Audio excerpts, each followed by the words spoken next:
দাদা নমস্কার। সাথী আমাদের সঙ্গে উপস্থিত আছেন অনার্য সমাজের মার্গদর্শক বলেন, নেতা বলেন, গার্জিয়ান বলেন, আমাদের সঙ্গে উপস্থিত হয়েছেন আমাদের কিছু প্রশ্নের উত্তর দেওয়ার জন্য মাননীয় তাপস সরকার মহাশয়।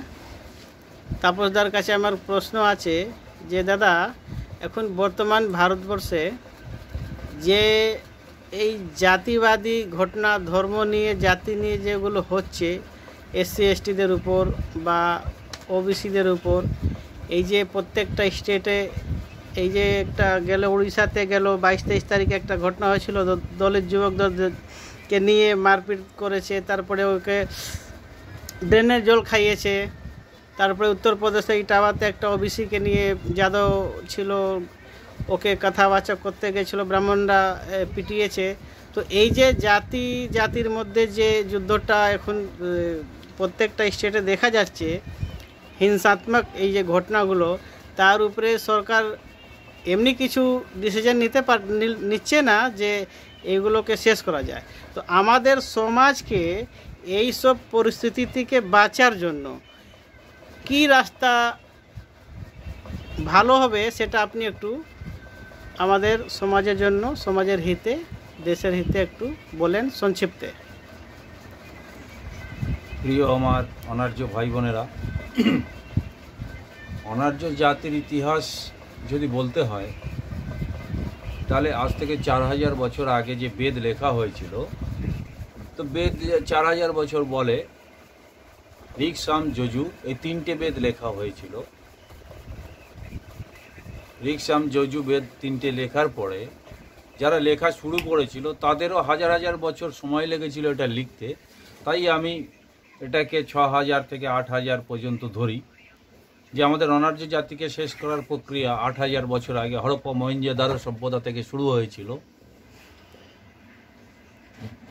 যখন এই ঋক, সাম, যজু 3টে বেদ লেখার পরে যখন এই ভারতবর্ষের অনার্য জাতিকে দখল করতে পারেনি বা কন্ট্রোল করতে পারেনি, ভারতবর্ষের তখন নাম ছিল জম্বুদ্বীপ।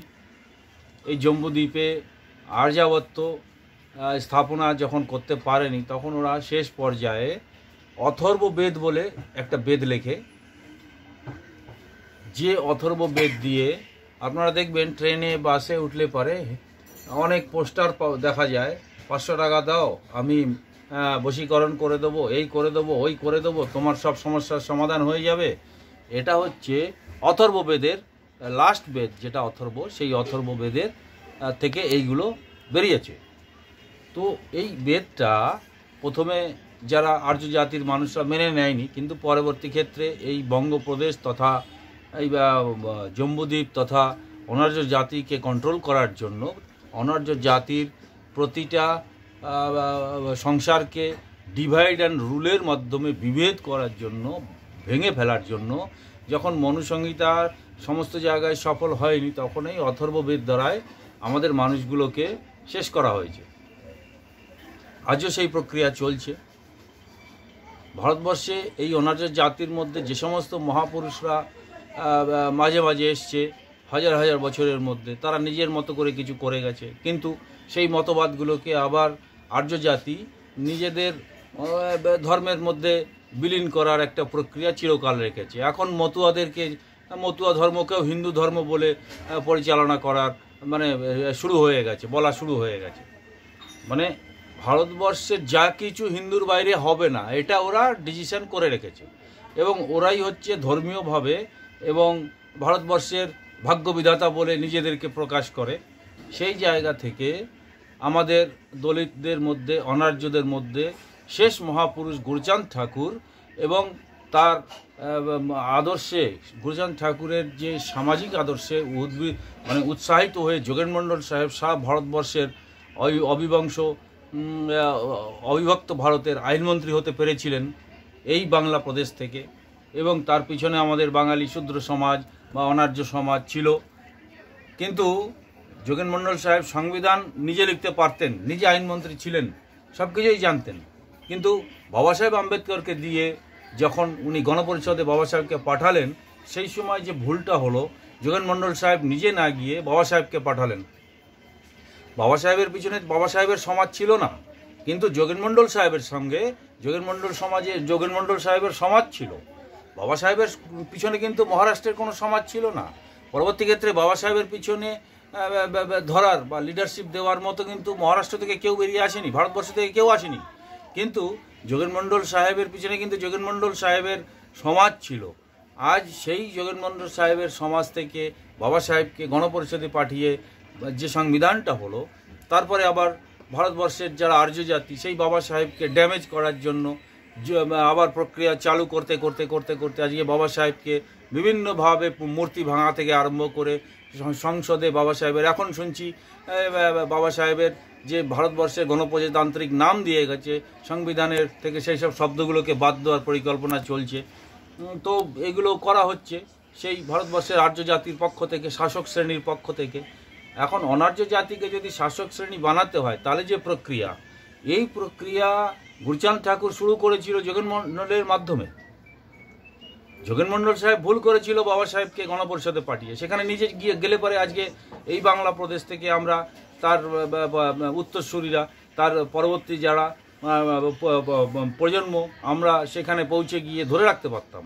কিন্তু আজকে ধরার লোক নেই। তাই সর্বভারতীয় ক্ষেত্রে যে সমস্ত সংগঠনগুলো, একটা ওই বহুজন সমাজ পার্টি বলে, একজন ওই উত্তরপ্রদেশে চন্দ্রশেখর আজাদ বলে আছে, একজন ওই বাবা সাহেবের নাতি ছেলে মহারাষ্ট্র থেকে আছে, কিন্তু এরা দলিত সমাজের নাম নিয়ে যখন ওঠার চেষ্টা করেছে, এদেরকে দলিত সমাজ কিছুটা সাহায্য করেছে, কিছুটা ভোট দিয়েছে, কিছুটা এমপি বানিয়েছে, কিছুটা এমএলএ বানিয়েছে। কিন্তু এরা যখনই নিজেরা কিছু একটা ভোগ বিলাসিতা বা নিজেদের একটা সমস্ত কিছু পরিপূর্ণ যখন হয়ে গেছে, তখন সমাজের কথা এরা ভুলে গেছে।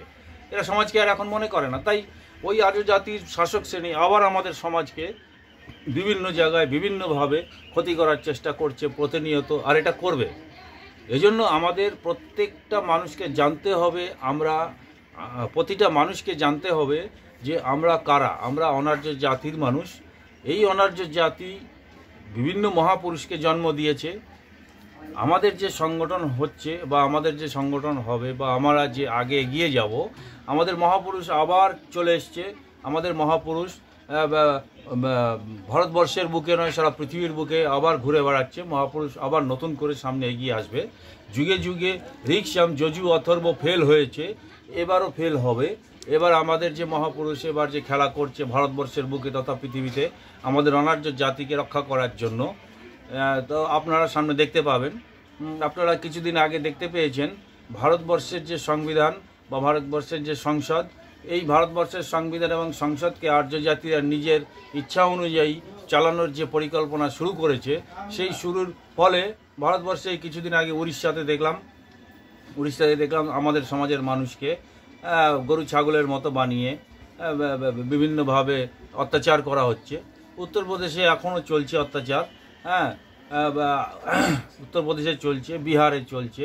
আমাদের পশ্চিমবাংলারগুলো মানুষ মুখ খোলে না, মানুষ না বুঝে মাথা নত করে বসে থাকে। কারণ এখানে দলিত সমাজের সংগঠন বলতে কিছু নেই। দলিত সমাজের সংগঠন যেখানে নেই সেখানে ওরা অত্যাচার করবেই। তো আপনাকে সংগঠন করতেই হবে, আপনি যে সংগঠনই করুন, আপনাকে কোনো না কোনো সংগঠনে থাকতেই হবে। আপনি যদি আর্যদের সংগঠনে থাকেন তাও এক সময় বুঝতে পারবেন কোনটা আপনার পক্ষে সঠিক, কোনটা আপনার পক্ষে বেঠিক। আপনি যদি দলিতের কোনো সংগঠনে থাকেন বা অনার্যদের কোনো সংগঠনে থাকেন তাও আপনি বুঝতে পারবেন কোনটা আপনার পক্ষে সঠিক, কোনটা আপনার পক্ষে বেঠিক। আপনি ডিসিশন, আপনার সিদ্ধান্ত আপনি নিতে পারবেন। এই জন্য প্রত্যেকটা মানুষের কাছে আমার নির্দেশ, আমার আদেশ যে আপনারা কোনো না কোনো সংগঠনে জড়িয়ে যান। সেখানে থাকতে থাকতে আপনি আপনার জীবনের পরিস্থিতি বা আপনার যে চলতে গিয়ে বা আপনার সামাজিকভাবে যে অসুবিধাগুলো, সেগুলোকে সমাধান করতে করতে আপনি নিজের জীবনকে এগিয়ে নিয়ে যান। আজকে ভারতবর্ষে আজকে আমাদের ধর্মীয়ভাবে যে রাজনৈতিক অবস্থানের উত্থান হচ্ছে, ধর্মীয় উত্থান হচ্ছে রাজনৈতিকভাবে, এর ফলে আজকে আমরা রেশনে পচা চালটা খাচ্ছি। কোনো ভগবান বলছে না যে এই পচা চালটাকে বন্ধ করো, এদের কাজকর্ম দাও। এই কথাটা কোনো ভগবান বলে না। কিন্তু আজকে সবাই ভগবানের পিছনে আমরা ছুটে চলেছি। আজকে আমরা পুরীর মন্দির থেকে দেখলাম কি জগন্নাথের মন্দিরের উদ্বোধন হয়ে গেল। আজকে আমরা দেখলাম কি অযোধ্যায় রাম মন্দিরের হয়ে গেল, তার প্রসাদ বাড়ি বাড়ি পৌঁছে গেল। আজকে পশ্চিমবঙ্গের মুখ্যমন্ত্রী সেই প্রসাদ আবার বাড়ি বাড়ি পাঠানোর রেশন দোকানের মাধ্যমে শুরু করেছে। তো এই যে ধর্মীয় উত্তেজনা, এ দিয়ে আমাদের অনার্য জাতিকে ভুলিয়ে রাখার একটা পরিকল্পনা চলছে। পেটে ভাত নেই, 10,000 টাকা 5,000 টাকা খরচা করে আমি হ্রদ দেখতে যাব, আমি দীঘাতে, আমি পুরীতে, আমার বাচ্চাকে আমি দুটো ভাত দিতে পারি না, রেশনে ফ্রিতে চাল আনতে হয় আমাকে। তো এই চিন্তাটা আপনাকে করতে হবে। এই জন্য আপনাকে যে কোনো সংগঠনের মধ্যে আপনাকে থেকে নিজের জীবনকে এগিয়ে নিয়ে যেতে হবে। আমি বলবো না যে আমার অনার্য জাতির সংগঠনে আপনি যুক্ত হন, যে কোনো সংগঠনে থাকলে আপনি জানতে পারবেন কোনটা আপনার পক্ষে সঠিক, কোনটা আপনার পক্ষে বেঠিক। তাই সাথী, বুঝতে বুঝতে আমাদের সমাজ একদিন অনার্য জাতির, আমার এই কথা বুঝতে পারবে অনার্য জাতি। বহু মানুষ এখন বুঝতে পারছে, বহু মানুষ এখন সজাগ হয়েছে, বহু মানুষ এখন সমর্থন করছে। তাই সাথী, আপনিও একদিন বুঝে যাবেন যে অনার্য জাতি যদি জীবিত না থাকে, আপনার বংশ জীবিত থাকবে না। আর আপনার বংশকে, আগামী প্রজন্মকে জীবিত রাখতে গেলে অনার্য জাতির ছাতার তলায় আপনাকে আসতেই হবে। জয় মহাপুরুষ, জয় মহাপুরুষ, জয় মহাপুরুষ।